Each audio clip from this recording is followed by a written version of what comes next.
lingkungan juga mempengaruhi karena kayak misalnya teman sebelah saya gitu, hobinya tuh masuk clubbing, sporting gitu. Misalnya ini ya, misalnya gimana ya, ini tentang seputar pembahasan Gen Z.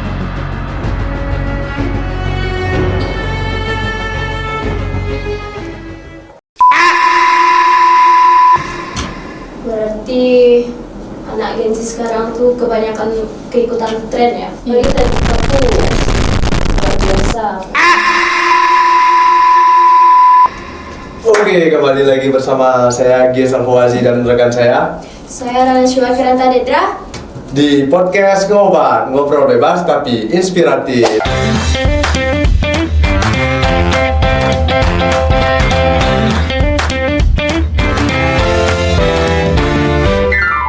Sekarang kita bersama narasumber. Kebetulan narasumber kita ini itu dari kalangan mahasiswa seperti kami juga. Dan sebelum masuk podcast, mungkin kita perkenalan dulu kali ya sama narasumbernya langsung. Boleh, silakan narasumber, perkenalkan diri Anda.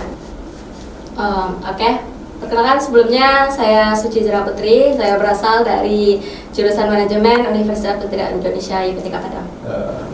Untuk kakak sebelahnya siapa namanya nih? Perkenalkan, saya Faustafika, pendamping Suci Zirana dari Universitas Putra Indonesia IPTK Padang juga, jurusan manajemen. Boleh. Sebelum kita masuk ke bincang-bincang yang lebih serius, nggak usah ngaku ya kak. Boleh, nggak usah ngaku, relax saja, santai, boleh. Perkenalkan, nama saya Gia Salvawazi dari jurusan manajemen juga. Perkenalkan, nama saya Rana Syuwa Kiranta Dedra. Saya juga dari jurusan manajemen Fakultas Ekonomi dan Bisnis UPI IPTK Padang. Oke, mungkin tadi apa nih pembahasan kita nih? Mungkin tadi pembahasan singkat mengenai data pribadi mungkin ya. Sekarang kita mungkin lebih afdolnya langsung masuk ke podcast aja ya. Podcast, boleh gimana nih? Jangan takut. Masuk ke podcast atau masuk ke pertanyaan? Iya, langsung ke pertanyaan. Ya. Oke lah. Gimana ya? Ini tentang seputar pembahasan Gen Z. Mungkin kalau dari saya atau dari aku supaya nggak kaku ya. Dan aku sendiri, aku mau nanya nih seputar tentang pandangan narasumber kita, Kak Suci. Gimana nih pandangannya tentang karakter mahasiswa yang di era Gen Z sekarang? Secara rinci aja gitu pandangannya karakter. Mungkin aku jawabnya sebagai pandangan mahasiswa terhubung organisasi ya. Yeah. Kesulitan sekarang karakter mahasiswa itu kayak lebih kayak bodo amat gitu loh karakternya. Jadi lebih banyak Gen Z ini kayak bodo amat gitu, gimana pun situasi lah di samping-samping mereka tuh bodo amat gitu. Mereka tuh lebih mementingkan diri sendiri dan juga jiwa malasnya itu sangat ekstrim sih sekarang, anak-anak sekarang gitu. Untuk mungkin ada nggak nih kira-kira ya untuk mungkin dari Bu Suci dan kakak ini mungkin gimana nih biar anak Gen Z zaman sekarang ini biar tetap semangat gitu di era yang kata kakak tadi nggak peduli kita ya bodo amat. Nah, gimana caranya biar kita bisa mengubah Gen Z sekarang tuh dengan penuh karya gitu? Mungkin aku menjawab ya, kalau itu tuh sudah diusahakan dari sejak lama, sejak saya tergabung di organisasi mungkin jalan 3 tahun. Itu tuh juga cukup ekstrim lah untuk usaha menarik SDM itu tergabung, karena organisasi itu cuma kayak emang anak-anak yang ambis lah, ibaratnya ambis, emang ekstrovert gitu. Emang untuk menarik mereka itu sulit gitu loh. Jadi kita berusaha dengan daya tarik media sosial, mengikuti zaman sekarang.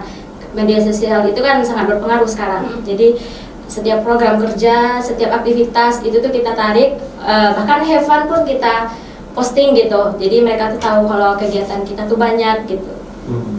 Berarti lebih ke arah biar dia keluar dari zona nyaman aja ya? Biar kayak tertariknya kan kebanyakan anak-anak sekarang tuh lebih suka nggak serius-serius gitu loh. Jadi organisasi itu nggak berpatok ke formal saja. Jadi ada have fun-nya, ada malam keakrabannya juga, ada ngecamp atau have fun atau apa gitu.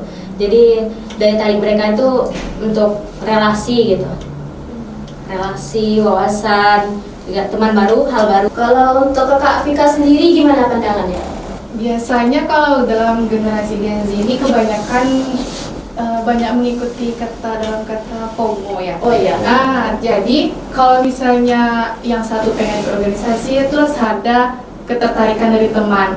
Kalau misalnya teman udah membilang seru kok ikut organisasi atau apa gitu, jadi pasti yang lainnya juga akan ikut. Terus dalam organisasi itu kan nggak harus yang kaku-kaku juga yang dibawa, yang have fun-nya juga perlu, karena kan anak Gen Z ini nggak suka yang terlalu kaku karena membosankan.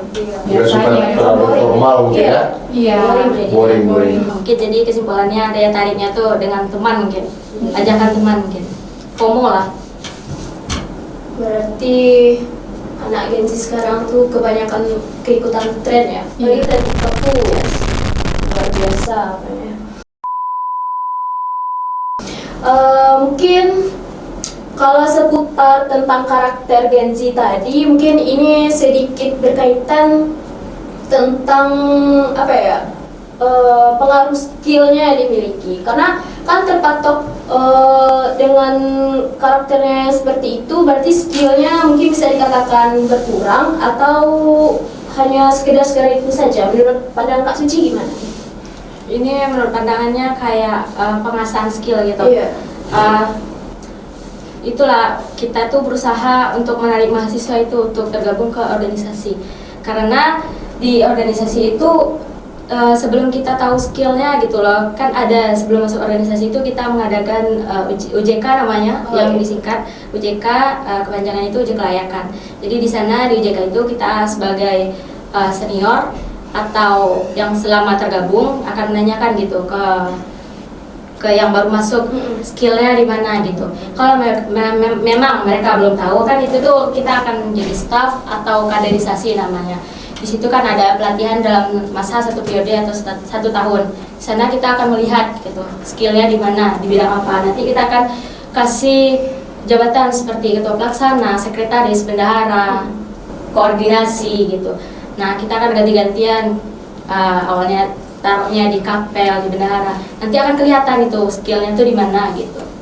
Jadi mungkin mencari jati diri sesungguhnya bisa melalui organisasi.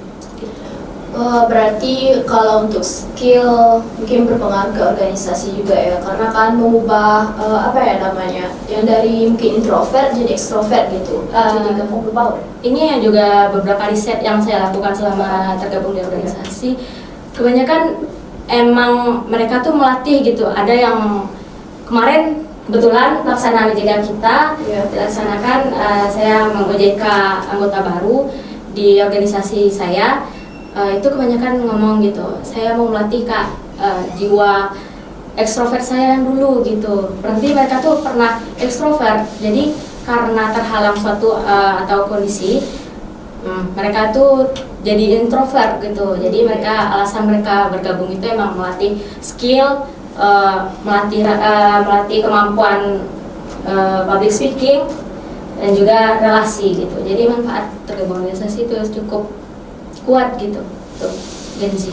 Berarti kalau udah ada skill sama apanya ya, udah ada basicnya, mungkin tadi itu tuh ngaruh nggak sih ke dunia kerja juga? Saya yakin ya kalau setiap manusia tuh pasti punya skill, cuman mereka belum tahu skillnya di mana gitu.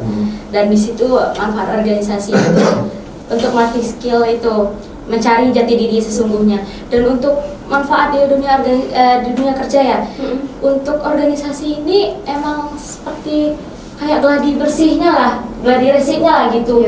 Dari bagian kecil dunia kerja gitu. Di sana kan ada koordinasi pimpinan, sekretaris, bendahara, dan di sana kita akan mendapat pengalaman bagaimana sistematika dalam membuat satu event, satu acara, gimana caranya sponsorship. Jadi itu kayaknya dunia kerja kecil-kecilan dah, dunia kerja tapi tidak ada gaji gitu. Jadi kalau kita masuk ke dunia kerja pun kan ada tes wawancaranya tuh. Nah di dalam organisasi pun ada wawancaranya gitu. Jadi mereka tuh nggak kikuk lagi masuk dunia kerja tuh, nggak haho gitu. karena basicnya tuh udah ada. Tapi lain lagi ceritanya anak organisasi yang sekedar numpang nama gitu. Oh iya, banyak ya sekarang. Banyak. Ada juga yang daftar dari awal nanti seleksi alam jadi anak organisasi sebatas nama gitu ya. Banyak kok kenapa itu apa namanya? Banyak dapat pengalamannya.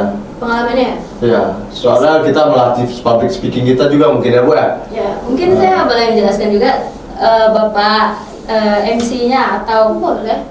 itunya juga anggota saya.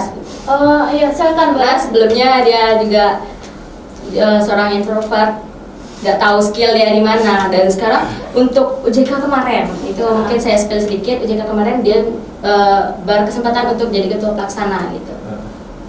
Itu ya. Iya, Oh, saya dulu ya. introvert dulu. Sekarang Dan- jadi ekstrovert. Hah? Sekarang udah jadi. Sekarang sudah ekstrovert. Oh. Luar biasa ya pengaruhnya. Jiwa kritiknya tuh tinggi meningkat sekarang. Pantesan ya kalau barang-barang kritiknya banyak banget. Iya kan orang terbiasa kali ya. Oke, lanjut lagi, mungkin ada pertanyaan lagi. Aku kembaliin aja deh sama Gias. Ada nggak pertanyaannya gitu? Pertanyaannya mungkin kepengen bertanya aja nih, kenapa sih Gen Z sekarang nih, Gen Z banyaknya larinya ke yang negatif daripada yang positif? Karena apa tuh ya? Oh pengaruhnya ya? Iya. Kira-kira apa itu kak? Kan ini jawaban sebagai aku dari sama-sama Gen Z mungkin Iya. ya. Iya. Pengaruh ke itu karena FOMO itu juga bisa kayak karena sekarang kalau nggak nakal nggak keren gitu. Anjay. Iya kan? Betul, Wah, betul. iya, Iya, benar. nanti kan misalnya sama teman atau temannya itu emang yang merasa mohon maaf dari emang yang karakternya tuh kurang baik gitu. Oh iya. Lingkungan juga mempengaruhi karena kayak teman, misalnya teman sebelah saya gitu, hobinya tuh masuk clubbing, diskotik. Misalnya ini ya, misalnya dia hobinya kayak gitu, Nanti kok tahu nanti kan nggak misalnya disclaimer, pembenaran gitu. Misalnya teman saya seperti itu, nanti kita misalnya tergabung dari 4 orang dalam satu circle lah, Iya. ibaratnya circle 4 orang, 3 orang ini suka clubbing misalnya. Hmm. Nanti aku sebagai anak organisasi nih, Iya. nggak bisa kayak gitu. Nanti pasti teman-teman masa sih kayak gitu, anak organisasi kan dalam kampus saja, keluarlah Iya. sekali Nah, ya keren sekarang kan udah. anak muda Iya. gitu loh. Jadi Ayo, masa nggak ikut, nggak keren awalnya ya? kayak dari itu, dari FOMO-FOMOan, ikut-ikut kawan itu, dan mungkin hal-hal buruk itu lebih menarik ya karena lebih non formal, Keren happy lah gitu. Dengan kata lainnya healing lah, bahasa healing, pembenarannya healing gitu. Kalau healing sesungguhnya itu kan Tuhan ya, bukan Iya. bersosok suci, cuman kan healing kan sesungguhnya itu ke Tuhan gitu, ngadunya ke Tuhan. Cuman lebih salah kaprah lah sekarang gitu. Kalau yang tadi kan itu menurut pendapatnya Kak Suci. Sekarang menurut pendapat Kak Vika nih gimana gitu? Apa pengaruhnya? Nggak jauh-jauh dari itu juga ya sebenarnya sih ya kak ya. Soalnya karena generasi Gen Z ini kalau nggak ngikut teman merasa kurang dari kawannya tuh kayak kok dia bisa, aku pengen juga dah gitu. Mungkin lebih takut dikucilkan mungkin Iya, ya.